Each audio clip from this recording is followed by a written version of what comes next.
The HomeTech podcast is made possible by our supporters. To learn more, go to HomeTech.fm/support. This is the HomeTech podcast for Friday, May 18th, 2018. From Sarasota, Florida, I'm Seth Johnson. And from Denver, Colorado, I'm Jason Griffin. Seth, how you doing? Good, man. It's summer. We already had a little tropical storm go by.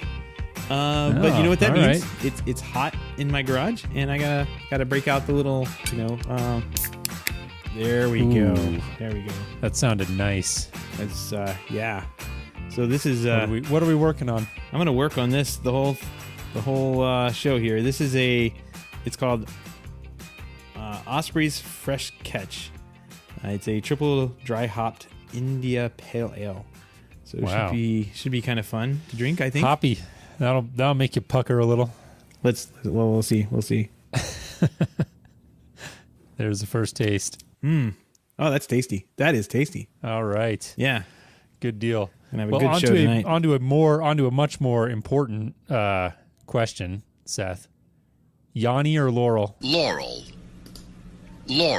That's Laurel. I don't know, man. Well, I mean, that's what we hear, but what did Cody hear? Like who in the live chat? What Cody's did he hear? with us in the live chat. Yeah. Hit it one more time for him. All right, here we go. Laurel. I'm telling you, that's Laurel. Yeah. Just like the dress, what was it? The blue dress, blue and gray, blue or and blue black, and yellow, or white and gold. Yeah. Yeah, see, Cody hears Laurel too. I'm not sure what's going on with this one, but it's pretty. These things are pretty fascinating to me. The if you're not familiar, this is, I guess, tearing up the internet, as they say, and I actually don't know the whole background story, but I think it had to do with some high school students doing something. I don't know. And Andrew's just joining us in the live chat room. He hears Laurel too.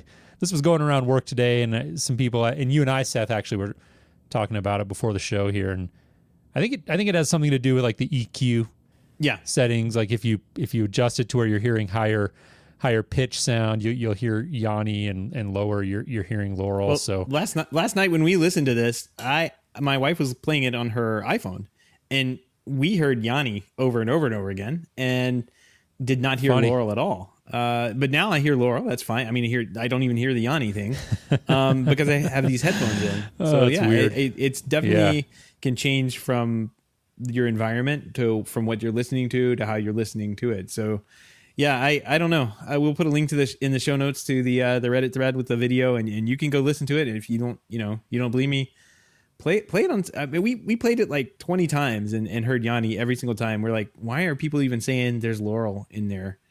It doesn't make any sense. Yeah, it's weird. Anyways, the latest meme tearing up the internet there, courtesy of HomeTech.fm. So there you have it.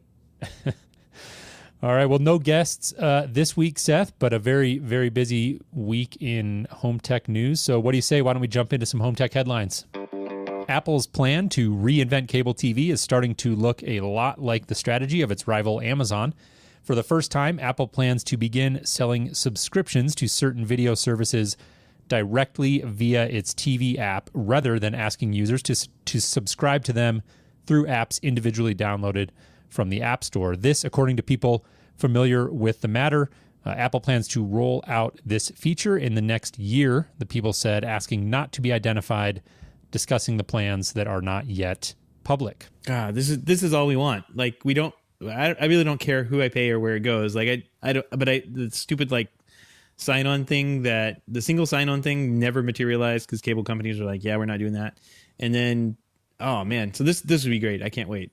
I can't wait for that to happen. No, it seems like definitely a more convenient way. And I know I've talked about it numerous times since I've started using over-the-top services more, like having a single aggregated source where you can search for programs and not have to jump from app to app is definitely much more convenient. Absolutely. The Wi-Fi Alliance, which oversees the use of Wi-Fi standards, is introducing a new standard called Easy Mesh, which will allow router manufacturers to make mesh routers that work with other mesh routers from other companies. As long as both routers have that Easy Mesh designation on it, you'll be able to put them in the same network and get them synced up and talking to each other. Certification for Easy Mesh enabled routers is supposed to begin shortly, but there's no word on when the first routers would come to market. The hops got to me on that one. So Yeah, that'll happen. came back with a vengeance. It's a very not a surprising, it was an interesting story, I should say. We were just I don't know, 4 or 5 weeks ago, we did a big mesh deep dive where we talked about these. And that was one of the key things that we mentioned, is that, you've got to stick with one manufacturer. And so it's not terribly surprising to see the Alliance trying to create a standard and get people playing together, which would obviously be great for consumers. It'll be, what'll really make or break this is whether or not the companies latch onto it, because these companies, especially the ones who are seeing success, are obviously a fan of lock-in. So only time will tell there. Speaking of mesh routers, they are all the rage these days, of course. But many of the kits do start, around 300, and some go for as much as 500. I know Eero, the Pro Pack that I bought here, we spent about that much on. This was interesting. For a limited time, and while supplies last, Amazon is selling the Tenda Nova MW6. Can't say I've ever heard of that. Whole home mesh router system for $99.99 shipped. That gets you 2 access points, which together promise 4,000 square feet of distributed Wi-Fi coverage. Own a larger home, the MW6 3-pack is on sale for $128.99. That's a pretty insanely low price, I got to say. It's got me a little skeptical. Yeah, it has me a little skeptical too. I'm looking at the... skeptical all we want, though. Like, it has decent ratings on Amazon, still up there in 4.5 stars, almost 5. There's not very many reviewers on the 2-pack, but for the 3-pack for $128, there's over 1,000 reviews. It's got a solid 4 stars. I think I'm gonna check this out. I think I'm gonna put one of these in the cart, and next time I need to buy something from Amazon, I like it there. So yeah, see throw $100 at that and let us know. Yeah. Right now, ka-ching, there it goes. The term smart home has seen a 4-fold increase in searches on, of all services, Yelp over a 2-year period, according to the company's third economic outlook program released early in May here. The latest data set points to enormous growth in home automation business in the metro areas during the first 3 months of 2018. The trend makes the smart home automation one of Yelp's fastest growing categories in home and local. I use Yelp to find places to eat. I had no idea you could do anything else on it. Oh, really? No. Yeah, no, I definitely knew. I've used it for to vet, like, we've got some landscaping contractors looking at the house right now, and certainly did some searching on there. So yeah, they've got a ton of home and local listings. I know we had some conversation going on in the Hub, our private Slack channel, about the merits of doing business with Slack and listing on there, and it seems to be some questions about their integrity there that we won't dive into entirely, but it was definitely an interesting conversation. I think, to me, the takeaway is pretty fascinating. It goes on to say 30% more business listings in the home automation and security categories compared to a year ago, and Yelp has like a quote request feature, and it says smart home quote requests doubled from the previous year. So I feel like I'm living in a bizarre world. I had no idea you could, I just look for restaurants and just you to really check didn't know that? I had no idea. Oh, how funny. Yeah. I mean, the story cited that specifically. Yelp is definitely most known for that, but no, Yelp's got all kinds of stuff on there. Huh. So there you go. You learned something new today. Yeah, there you go. The more you know, Bell. Yeah, that's right.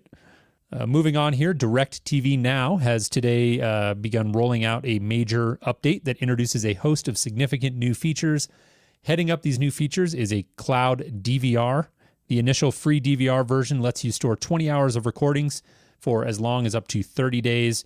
Premium cloud DVR options will be available with additional storage, and you can hold on to those recordings for longer as well. There were a couple of other smaller updates, some adding some different additional streams, I should say, improved on-the-go experience. I guess it gets around some limitations if you're traveling outside of your home city, and as I understand, some updates to the app as well. So a pretty significant update here from DirecTV Now. Yeah, if you're a DirecTV customer and you're getting that update, let us know how you like it. It sounds pretty cool. Microsoft is reportedly gearing up to make its own smart speaker again. Documents said to come from the development team fell in the hands of a German website, WinFuture, who claims that the documents reveal that Microsoft and a Taiwanese manufacturer, Quanta Computer, have. I don't know why I missed that because it's way easier than the Chinese manufacturers we normally talk about. They have teamed up and partnered to build the new speaker. Those hops. Yeah. The Harman Kardon was there. That's not really theirs, but that's the one. The Invoke is the one I'm thinking of. That's a Microsoft product, or it's a Harman Kardon product with Cortana built into it. Exactly. Yeah. So they've got that third-party option out there with Harman Kardon, but to date, they have not built their own the way that Apple has HomePod and Amazon has the Echo. So according to these rumors, they'll be working on their own, which I think makes a lot of sense, and we'll see if that actually materializes. Speaking of Chinese manufacturers, Xiaomi has announced that it is adding Google Home support to its Mi lineup. I got that name right, Seth. I'm clapping over here. I'm impressed. I see that. Yeah. Give me about 5 or 6 tries. I usually will figure it out eventually. Looking to strengthen their foothold in the U.S. market, the Chinese company states, quote, "We understand that deepening our collaboration with partners is key. With this goal in mind, Xiaomi announced that their smart home products will now work with Google Assistant. To begin, Xiaomi is adding support for its bedside lamp, smart bulb, and smart plug, which will all be coming to the U.S. shortly." Big news, big news. I this was one of my predictions for the year, and man, it's paying off. I was hearing people like in forums talk about picking up $35 Xiaomi devices. I'm like, this can't be real, and they said it was yeah, they work some of the best devices they got for their Z-Wave stuff. So yeah, I mean, I can see this wave coming from China, from Xiaomi. So one to watch for sure. Yeah. A new report from The Information points out a major security flaw in Ring doorbells. The app apparently does not require users to re-log into the doorbell app when a password has been changed. Worst yet, it didn't matter how much time has passed. The app never asked users to sign in again after the password change. I can speak to how this works a little bit, partly because the company I work for is a Ring partner, and I kind of know a little bit about their authentication methods. Please do. Yeah. So this is very common. In fact, I wouldn't call this a security flaw at all. If you go into Twitter or Facebook and you go and look into apps you've given permission to, they use the same type of authentication for their external apps. So a lot of people go into Twitter and they'll go into the applications that they've given access to their Twitter timeline feed, and 5 years after they've done it, there's probably 30 or 40 of them in there that they had no idea or just had forgotten that they had given access to. Once you have those access tokens, you can refresh them anytime you want as the app or as the end device. When it logs into Ring, it says, hey, I was authorized before. Give me new tokens to access and access the doorbell and that kind of thing, and it'll pass those tokens back down. One thing I think Ring could do, just like Twitter and Facebook have done, is probably just put in a little, revoke access to this device or something like that on their website. They don't have that currently, as far as I know. But if they did, you would be able to get in there and just revoke access to the devices that you've been given, you've gone out and given access to. So I wouldn't call that a security flaw, more so as it is just maybe a feature that they're missing.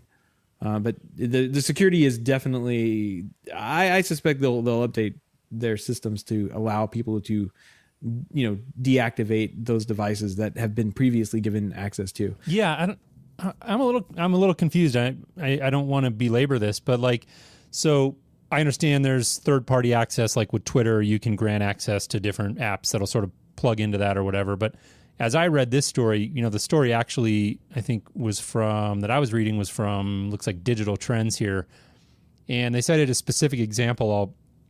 I'll quote from the story. It says, that means if you'd previously granted access to your Ring doorbell to, say, a significant other, but then wanted to revoke that access after your relationship went sour, he or she would still actually be able to monitor the activity taking place outside your door. So I guess what they're saying is by changing your password, if somebody else had the app on their phone and they had logged in at some point in time, changing the password wouldn't be prompted to re-log in. Right, because the first problem that this person probably did was they gave him or gave their significant other their password, and there are guest accounts that you can actually give on to the Ring doorbell system as well. You can't fix stupid.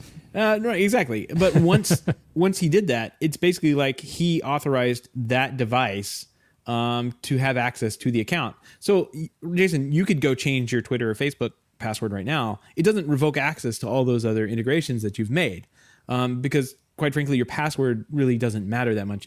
They have access tokens that you've granted them when you say, I give this app permission.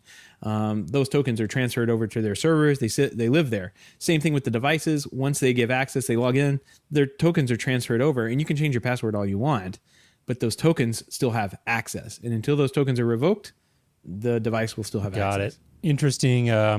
Carlton. There's more passwords than the password. Yeah, fair enough. Thank you for helping the dumb guy in the room here keep up.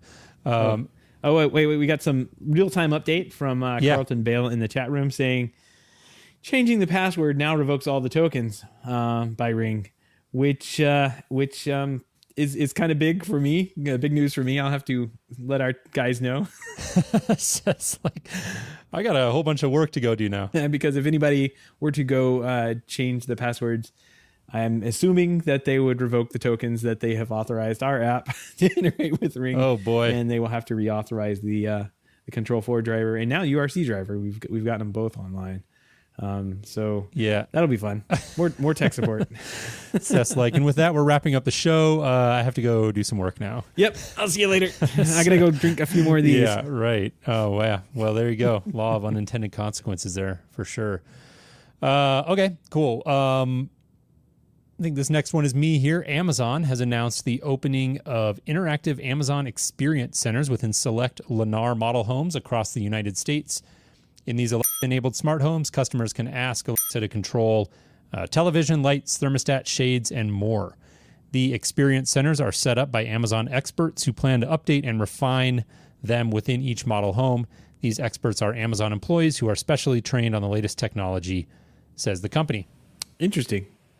Experience centers. So this follows on the heels of Control4's showrooms. Now Amazon's getting into the game, right? Yeah. It is interesting. You know, we've heard and talked a lot in months past about builders like Lennar getting more into the smart home and doing more in that space, and to see that continuing to develop and Amazon building these experience centers within Lennar model homes, I think is a really a fascinating sign of the builder's strategy and where this could potentially all be headed. Absolutely.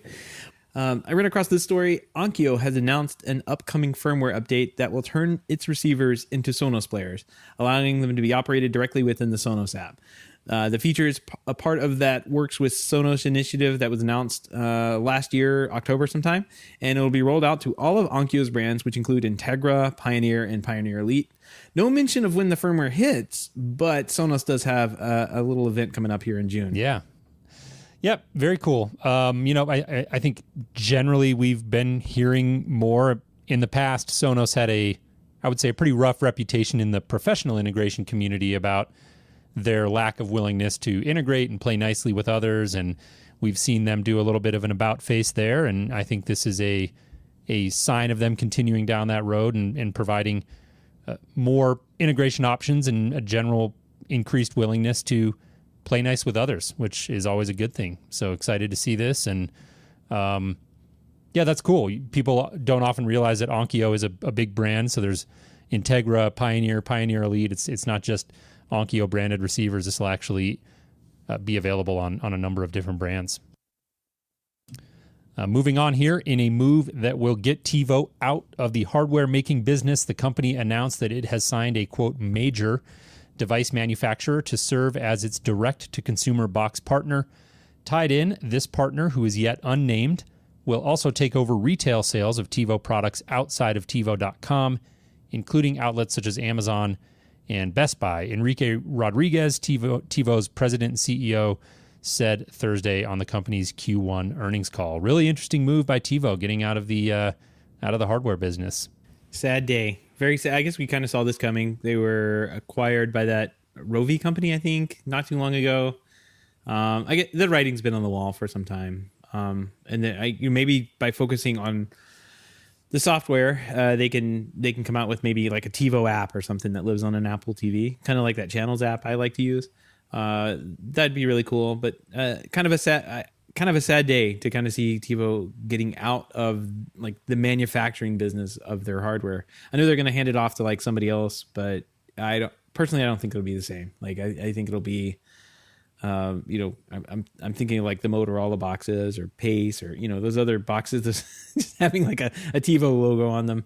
Yeah. Not too excited about that. I know TiVo's always been sort of renowned for the quality of their hardware. And so I can understand how TiVo fans have some trepidation about this story, and we'll see if the quality takes a hit. I suspect it might, like you, but who knows? It's a fairly commoditized business, and I guess this is just the way things go. Like you said, not shocking.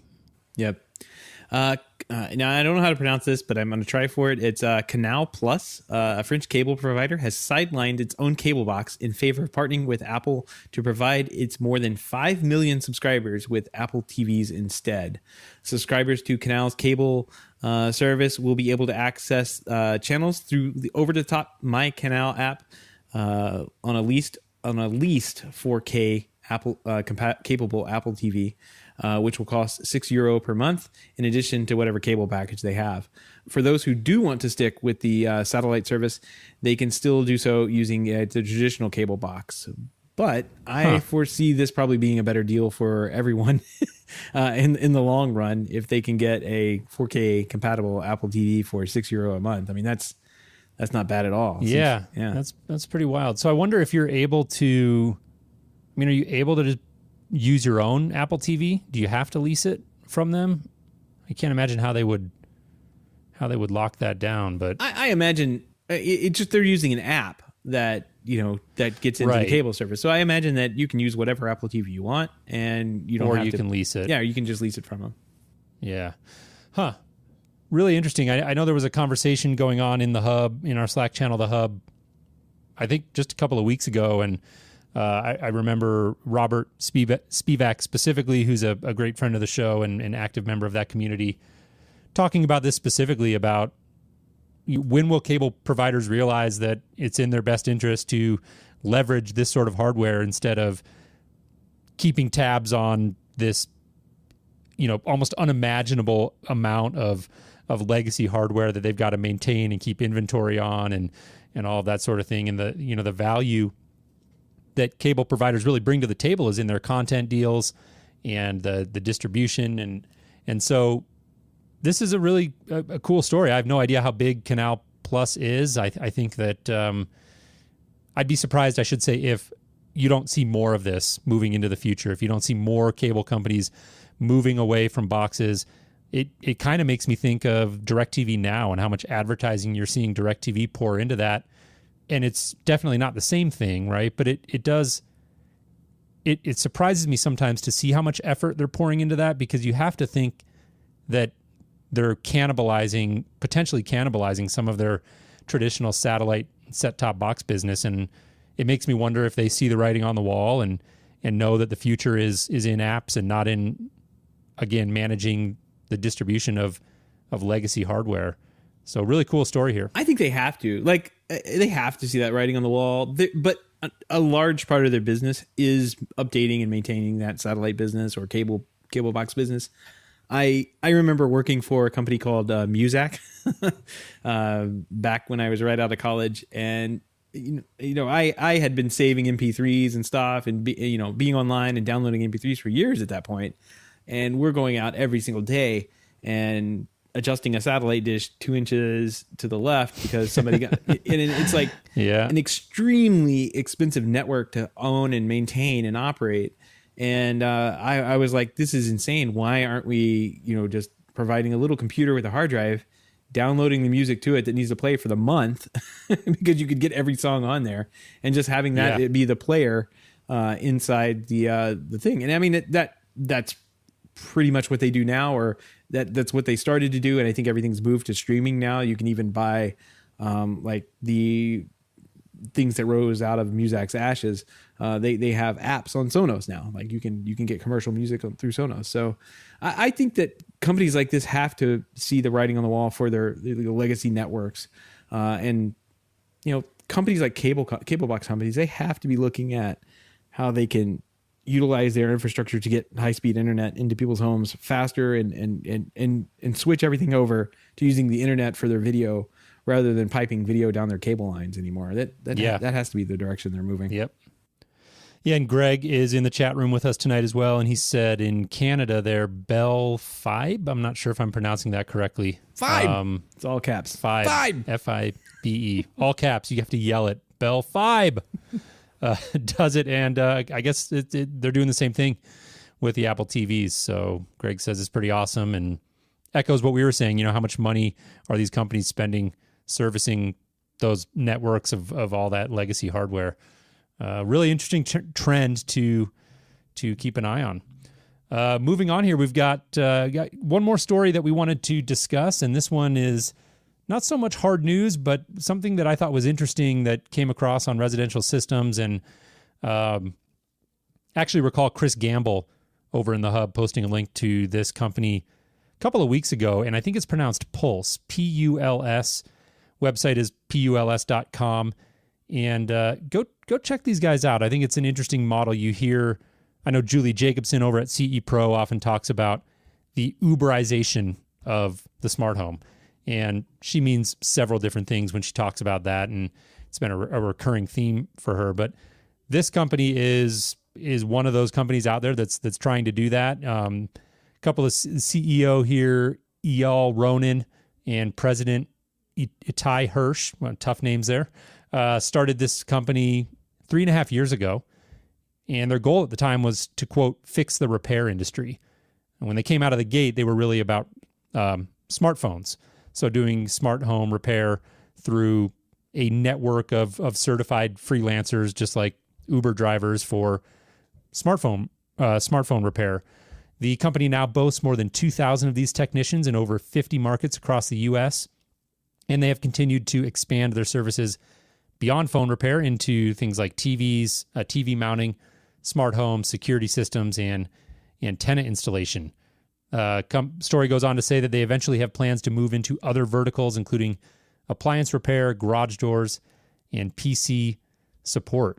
So before the show tonight, I went on their website and spent a little bit of time poking around, and the website is very nice looking. There are definitely some things on there that raise questions for me, but overall, I think it's something to keep an eye on, right? This is this type of business model. I think that it's hard to say if it's going to work. The prices are very low, and it makes me wonder how they're making money and enticing qualified people to work there. But seems to be working, and they're growing, and a very interesting proposition for sure. Yeah, well, I mean, they've got a little bit bigger. They don't serve my area, so I can't get my 40 to 60 inch TV mounted tonight. But I incidentally can. Oh, nice. So what was interesting is when I plugged in my zip code to Smart Home Services, it said nothing was available. I was able to find out that, we're sitting here, Seth, you and I record. It was about 4:30 p.m. local time when I was doing this. And I found out that I could have somebody come by my house to hang a 60-inch or larger TV on a swivel mount for $199 all in. That's with the mount and labor. And I could have had them here by 9 p.m. tonight. So they say 30-minute average installation time for TV mounting, which to me seems really low. But $199, I mean, geez, you could pay more than that for just a swivel mount very easily. So to get that plus the installation, pretty low price point, and then they've got to split that up between Pulse and obviously the person doing the installation. So there's not a lot of meat on that bone, and very clearly this is a big volume play, and they're hoping to get to scale.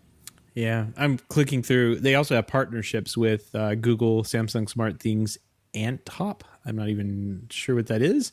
Looks like a antenna, like a HD antenna.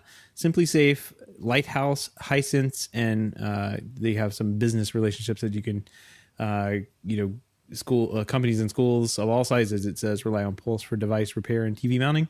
So if you have a business and you want a TV mounted, they'll do the same there for you. But the like SimpliSafe is a little small DIY security system.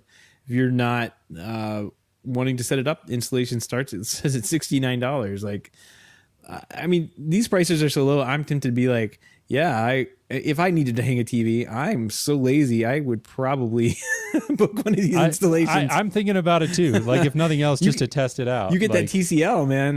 Yeah. I mean, get somebody to come in and you know, hang the thing up on the... slap it up on the wall, get it done.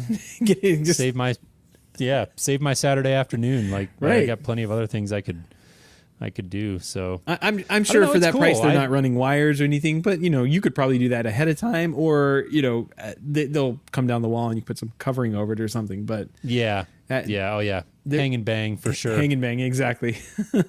But you know, I think it's cool. You know, I know that there are going to be those out there who probably are very dismissive of this and sort of poo-poo it, but I think that these sort of business models in the smart home are inevitable, and eventually somebody's going to figure that out, and who knows, maybe it'll be them. They've got, looking at their website right now, it says proud to be backed by top tier global investors. So I see Sequoia Capital on there, Samsung Next, Maverick Ventures, a couple others that I'm not familiar with, but they seem to be very well funded, which is never a bad thing, and seem to be a growing company. So definitely be keeping an eye on them, and maybe they're a company we can reach out to and get on the show to learn a little bit more.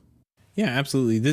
I like this idea. I wonder, like, if I was an installer for them, because obviously it sounds like they are like subcontracting this out to somebody who can physically hang a TV and do it right and walk out of the house as quickly as possible. So I wonder, like, how much they get paid to do that kind of thing. Like, is it a subcontract job, or is it like, it definitely can't be salary, like, but it's got to be like per job. It's definitely thing. It's more like, I don't know the details, but it's more like that Uber model where there's just a pure split, you know, and people are on there to take the gigs as they come up. I mean, like I said, I went on the website page here. It says $60 an hour, $2,000 a week. So it sounds pretty damn good. That's not, I wouldn't complain about Maybe that. I'll try it out for a few weeks. My wife would be thrilled, I'm sure. Right. No, but the website's very neat. Like I said, when I went in, I plugged in my zip codes, like I wanted to get a TV mounted, and it walks you right through it, asks you if you want hanging it in drywall or you know, brick or mortar or some other surface like that. And then it walks you right through, and it gets you to a page where you can pick like the date and the time that you want somebody to be there. And so very, very convenient. And that's, modern consumers want that. So as long as the quality of the installations can be maintained to a reasonable level, then I think people will start to gravitate towards services like these. And the real question will be, do they have enough runway to get it to scale? Because, you know, they're not, companies like this obviously are it's a volume play.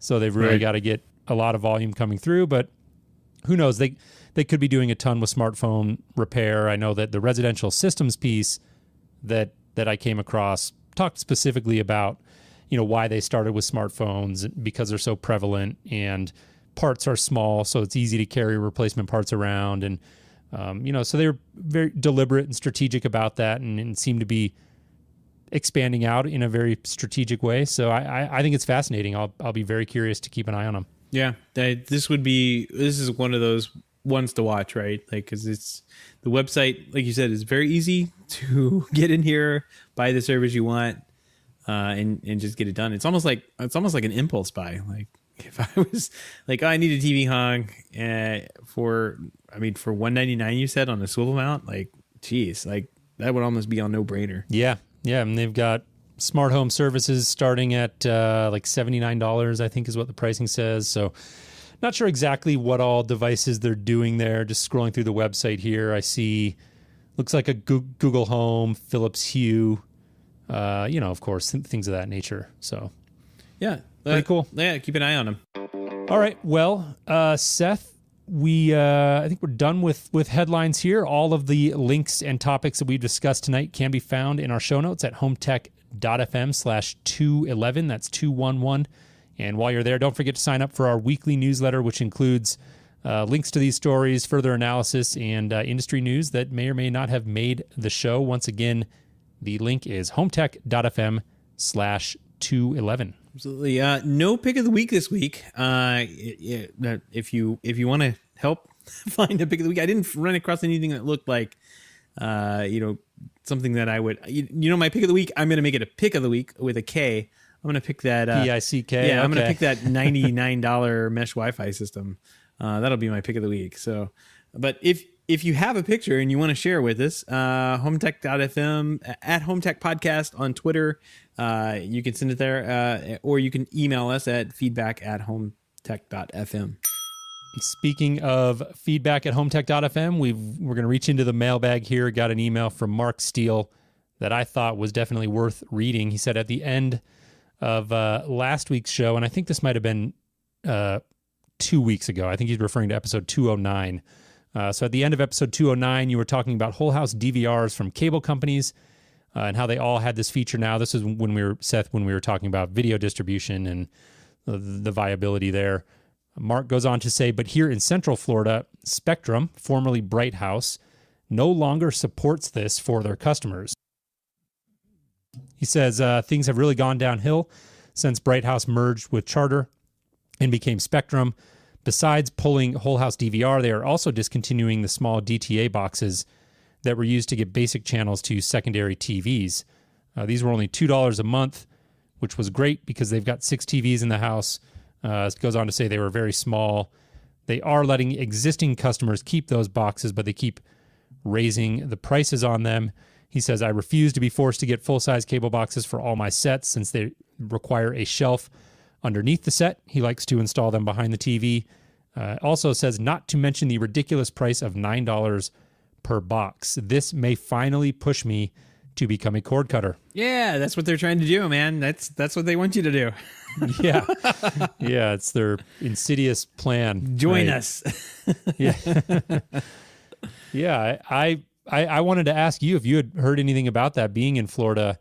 I was very surprised to hear that they are getting rid of the whole house DVR function. That seems like table stakes to me for cable companies these days. So I have to say I was surprised to hear that. Yeah, that's a weird one. The county above us is kind of the first county that gets into that the old Bright House territory, which I think is now, like you said, Spectrum now. I don't know too much about them other than they are just as difficult to deal with as any cable company like Comcast or anybody else that we have here. Yeah. And outside of that, like I never did very much work up in that area. So I can't really say too much other than, when I had to deal with the cable company and the guys would just basically come in, drop the boxes off and never authorize them and leave. And then we were sitting there with, mounting TVs. We'd hook everything up and plug the cable box back in, all nice and neat. And then have to call the cable company at 7:00 at night to authorize the cable boxes that should have been authorized, at 3:00 that day. So that never happens. Yeah. And then, catch it from the cable company that, why aren't these authorized? Why are they at that? Well, your guy did this. Yeah. So, like I don't know. It's really harder and harder to justify staying on cable. And I say that like knowing that unless you have like a reason to, like for sports or a particular channel that you can't get anywhere else. But man, some of these packages are just getting so close to what I would consider normal cable subscription. YouTube TV offers you the whole house DVR function just out of the box for $35 a month. And no, it doesn't have all the channels that you can get from Bright House or Spectrum. But you definitely can get part of the way there. And what my wife and I found, we don't really miss those channels. We miss a couple of channels, but we don't miss every one of them. So yeah, I think a lot of times you just watch channels because they're there. Right. And if they were gone, you don't really feel it. I know you say it half jokingly. I do say that, but like I have the Sci-Fi channel, which in their idiocy, like the Sci-Fi Channel is just the worst. They have discontinued the series, The Expanse, and I don't have the Sci-Fi Channel because I'm a cord cutter, and I was kind of borrowing someone's, and I guess they changed their cable subscription, and it logged us out, after they changed their cable subscription, and we can't get it anymore. They revoked your token. Yeah, and I have 1 episode or 2 episodes I haven't seen now, so no more tokens for me. And no more Expanse for me. And now it's canceled, and I really want to see what's happened. I can't go and see what happened. So first world problems, but well, yeah, I know you say it half jokingly, but it almost is like these cable companies are so bad at service and their practices are so anti-consumer that it almost is like they want to lose you. And I don't know why that is, but it seems very clear that they're not interested in making their hardware offerings more compelling. It's because they have a monopoly, Jason. They don't have any competition in these areas. So that's very true. Yeah. So anyways, thanks, Mark, for reaching out. We appreciate it. If anyone's in that market and knows anything to the contrary about, particularly about that whole house DVR, that's crazy. That's what I'm really curious about. Let us know. Once again, the email address is feedback@HomeTech.fm. If you have any feedback, questions, comments, picks of the week, or ideas for show topics, we would absolutely love to hear from you. Feedback@HomeTech.fm is a great way to do that. On Twitter @HomeTechPodcast, or if you prefer to fill out a form, you can head over to our website, HomeTech.fm/feedback to do that. And like I said, we would love to hear from you. We want to give a big thank you to everyone who supports the show, but especially those who are able to financially support through our Patreon page.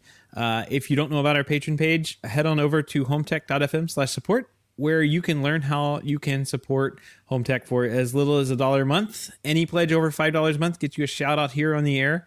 And every pledge gets you an invite to our Slack channel, private Slack channel of the Hub, where you and other supporters of the show and home tech enthusiasts can get the inside baseball conversations about all aspects of home technology. Yeah. So once again, that's HomeTech.fm/support. Yeah, we would appreciate that. And if you want to help out our show but can't do so financially, we definitely understand. We would appreciate a 5-star review on iTunes or a positive rating in your podcast app of choice. 5 stars, nothing less. Right, Seth? Well, yeah. I mean, they could do less, but we'll the 5 stars we really appreciate. Yeah, those guys, so keep those keep them honest. But we would definitely appreciate any review. The feedback is great. We want to always continue to improve the show here. So those reviews definitely go a long ways. Well, Jason, that wraps up the show for this week. I think I will sit back and talk to you next week. All right. Enjoy the rest of that beer, Seth, if there's any left. And look forward to chatting with you next week. Sounds good. All right. Take care.